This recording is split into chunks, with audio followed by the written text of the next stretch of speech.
This is Moab, Utah, a former uranium mining town set in a remote land of high desert, rugged canyons and sandstone rock faces. We've come here with Scott Rinkenberger, a Seattle-based action sports photographer. Last time we were with Scott, we were heli-skiing deep in the wilds of British Columbia. For this video, we're shooting a weekend of outdoor activities with the new Olympus OMD M10 Mark III.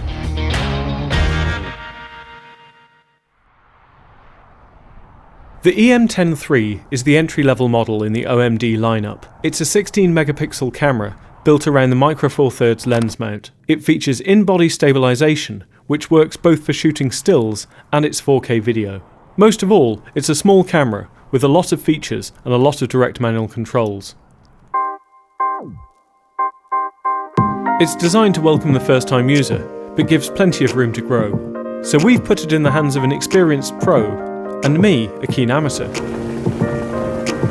We wanted to get a different perspective on things, so we arrived at dawn to take a doors-off helicopter ride over Canyonlands National Park. As well as being an action photographer, Scott is a fine art landscape shooter, and our elevated vantage point meant he was able to get some spectacular shots.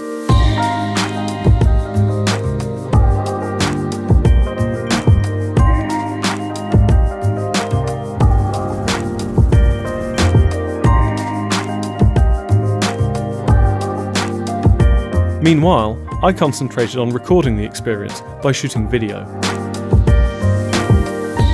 The colour response in the camera has long been a favourite of ours, making both my footage and the sunrise stills look great. And of course, there's always time for a selfie. That was good, yeah, we took off right at sunrise and got some amazing light over an incredibly varied landscape. So you think you've got something? Yeah, absolutely. Fantastic. What'd you think about your first doors-off helicopter ride? Glad I have this safety belt. But you concentrate on the camera, don't look down too much, it's all good. Yeah. As we drove to scout out the location for the next day's shooting, we saw the evening sunshine picking out a tree in the middle of one of the canyons lining the Colorado River.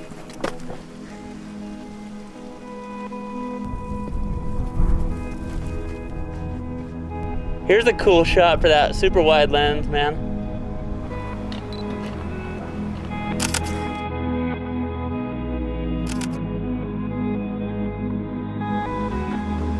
Okay, so I saw that you had brought out a lot of that shadow detail. What was that feature? So it's an option called auto gradation. Yeah. What it does is it tries to lift the shadows up. You can take a shot you've already shot, reprocess it with auto gradation on, and you may find that's a more usable file. Interesting. Then it was time to check out some of the climbing locations. Scott had researched a couple of climbs, but wanted to get a chance to see them and assess the location in person. All right, so tomorrow we're gonna be shooting rock climbing. I wanted to get out and get a look at some of the climbs we might wanna shoot. And the nice thing about it is there are two routes that run in parallel right next to each other. So we can get one up really quickly, hang a rope, and then use that rope to shoot right across at the climber who will be kind of right next to you, and then the background is endless. Wow. So is the plan to do video or stills or a bit of both? A bit of both. Is there any sensible way down? Easier said than done at this point.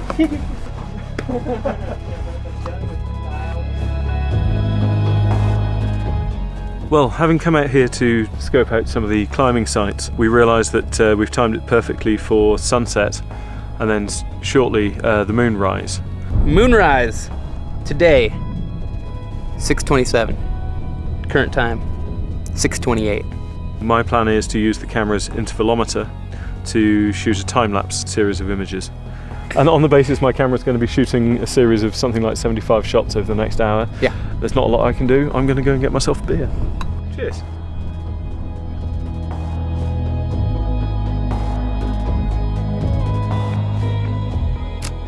Meanwhile, Scott used one of the functions included in the camera's new advanced photography mode. All right, so I'm using a function here that's cool for nighttime photography. It's called Live Time, and what it does is it actually displays on the monitor where you're at in the development of your exposure.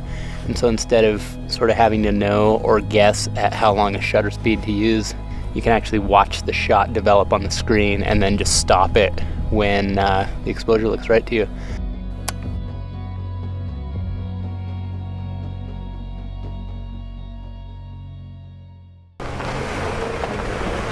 Despite the late night, we made another early start, which meant driving back up Long Canyon before sunrise.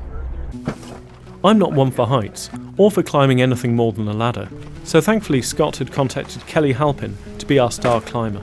I've climbed here a bunch. I love these cracks here. They're great. Really good quality sandstone, pretty close to town. Yeah, pretty psyched. To get the right perspective, Scott ascended the rock face to set his line. Once the ropes were in place, Scott rappelled down to get into position.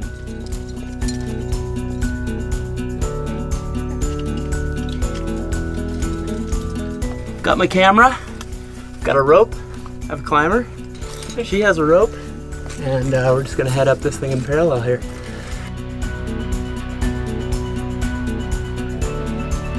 Meanwhile, I was much more comfortable shooting from the ground with a 12 to 100mm f4.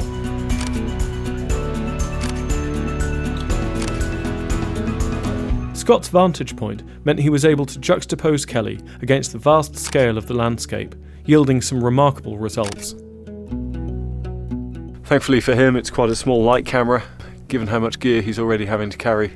But even from down here, I've been shooting 4K video at the long end of the lens, and the stabilisation's really impressive. It's like perfect hands, and then it gets really wide, and then my whole arm's in there, and then my whole body's in there. It's a great crack.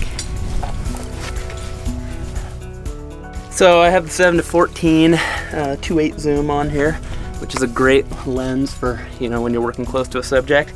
That's fast, super snappy to focus, and the camera's solid on this kind of stuff. It's awesome. While you guys were up there, I took some shots of you. Now, I don't think you've got the app for this camera. Correct. But in theory, I can share it with you anyway. If you go into your Wi-Fi settings, you select that. Got it. That should connect. Now, if you go to a browser, click on that folder. As the owner of the camera, I get to choose which images that you have access to. Cool. Bingo. Thank you. There it is. Well, so one of the sort of hard and fast rules of climbing photography is you don't want to just get right under the climber and shoot up at their butt. But you don't always necessarily need to be on the wall climbing with them either. Sometimes you can just find an interesting perch near the climb, and in this case, I'm looking directly at the face of the climb, and we'll be able to isolate her nicely. Before we left, Scott shot a few portraits safely on the ground with a 45mm f1.2. As well as its national parks, Moab is home to some of the most famous mountain bike trails in the world.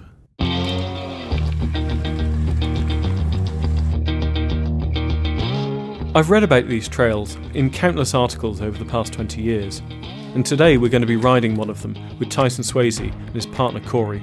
So Moab is definitely one of North America's great mountain bike destinations, so we had to take a day to sample the local goods. And we have reached a point in the ride here where we're up on a desert plateau, and there's a really fantastic winding piece of trail behind us with a great backdrop. And so this will be our first shot of the day, and see what we can get. Sweet.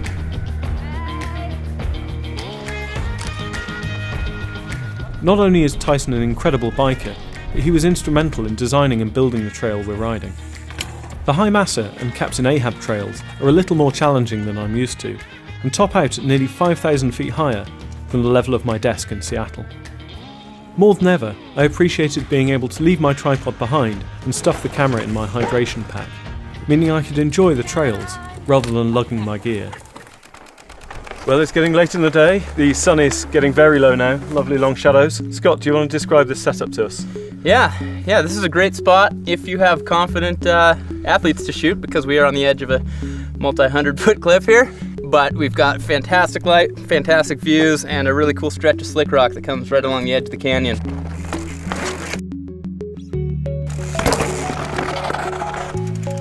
Cool shot. One of the things I like about this camera, shooting outside when it's bright, is that you can review your images in the viewfinder. So I've been spending a lot of time looking into here and getting some really good feedback. Whereas I was shooting with the little power zoom that's usually sold with the camera, Scott was taking advantage of Olympus's Pro series of lenses showing just how much room the camera and the Micro Four Thirds lens lineup give you to grow. First ride in Moab, what'd you think? Absolutely blown away, mate. It's been an epic couple of days. Not a word I usually use, but we've flown in helicopters over canyons at sunrise. You've been climbing sheer rock faces, and then we've just been tearing up the trails today. Yeah. Has it been a productive couple of days? Despite all the fun we've been having, or perhaps because of it, yeah, I'm really, really pleased with everything we've got. Finishing out on the canyon rim at sunset with the bikers just absolutely on fire. I've been glancing over your shoulder at some of the shots you've been getting. Really looking forward to seeing them. Me too. Let's do this every year. But right now, I think we deserve a beer. Agreed, brother. For DP Review, I'm Richard Butler.